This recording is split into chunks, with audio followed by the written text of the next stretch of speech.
The Rickey Smiley Morning Show. It's the front page news. It's what's trending now. Our next guest is one of my favorite social justice leaders of this generation. She is the author of the new book, State of Emergency, How We Win in a Country We Built. Y'all, please help me welcome the founder of Until Freedom, Tamika Mallory. Yeah. Hey, Tamika, good morning. What's going on, family? Hey, happy to have you this morning. Thank you so much for jumping on. And let's jump right into it without a question. There's an attack being led against our voting rights after the way we came out to vote last year.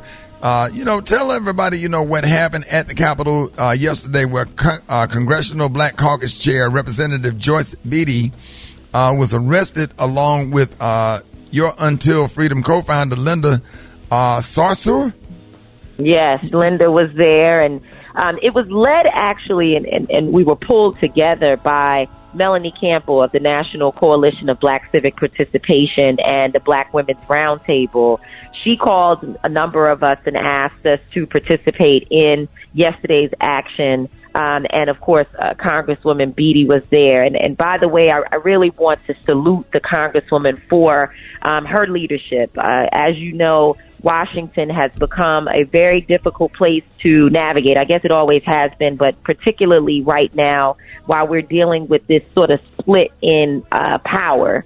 And, for her, and I understand that there are many people who have wanted folks to sort of just go along to get along, and she's unwilling to do that and was really strong in terms of how she showed up yesterday. And so just want to say that, what we know is that every issue that we're dealing with, whether it be police accountability, education, the economy, all the issues that matter to us, our voting rights is at the center of it. That is really the heart of the issue. If we're not able to put people in office who are going to go and do the work that is necessary to bring about change and progress and equity in this nation, we lose, and we lose big time. And I know that there are many across the country who are frustrated because even at this point when we voted, and we voted especially in Georgia like we've never voted before, to gain a certain number of senators, and yet still we don't have the George Floyd Justice and Policing Act.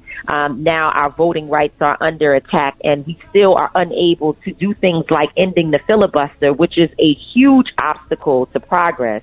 I know people are frustrated about that, but I think that it's important for us to understand how our voting rights sit at the center of all the other things that we care about. And to have this attack, to see what happened in Texas, where the Supreme Court is upholding voter suppression laws, and to see that across the nation, that, we are losing our rights, it's really a dangerous time. And the bottom line is that people saw our power, just as we used the power. They noticed it. They noticed how we were able to win these elections and how we turned a state from red to blue. And they have decided that they're going to use their power in these states to try to stop us from being able to do that in the midterm elections. So yesterday was important. There were a number of individuals arrested in an act of civil disobedience in the Senate building. And we, 2 weeks ago, Until Freedom led an effort where 42 of us were arrested around ending the filibuster and some of these same issues. And so it's an escalation. And the last thing I'll say is that many groups were there, many groups joined, but one of the premier organizations that we have to mention is Black Voters Matter with LaTosha Brown and Cliff Albright, because they have been doing the work around the country to save our voting rights. Right.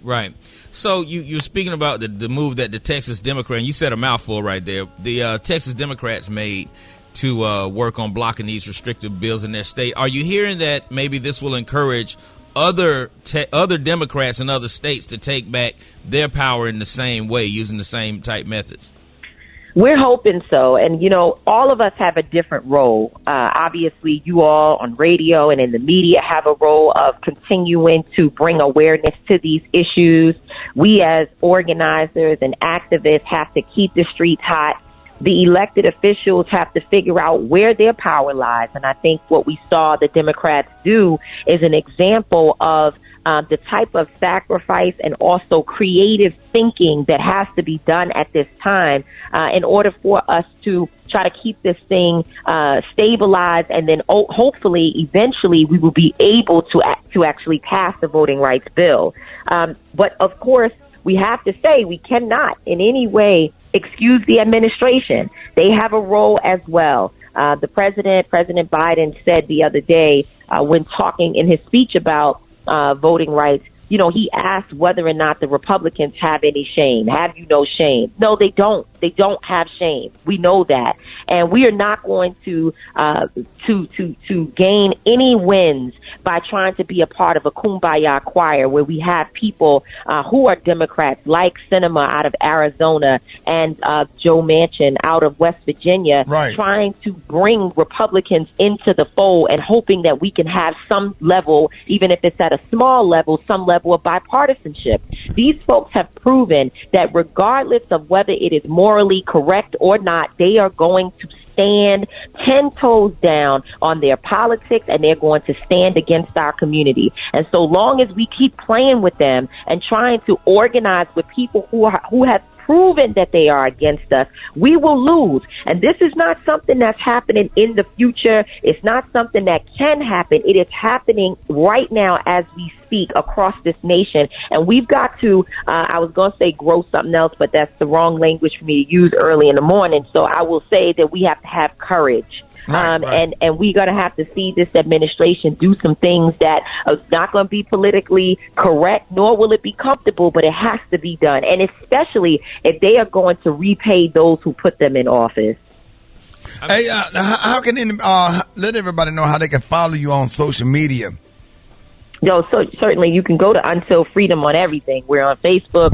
Our website is untilfreedom.com. Our Instagram is Until Freedom. And also you can follow me directly at Tamika D. Mallory. That's Tamika, because it's only one way to spell Tamika. And it's Tamika D. Mallory. Listen, I spell Tamika the same way that Breonna Taylor's mother spells Tamika. So we win. Right. Make sure y'all you pick up your copy of a book of State of Emergency.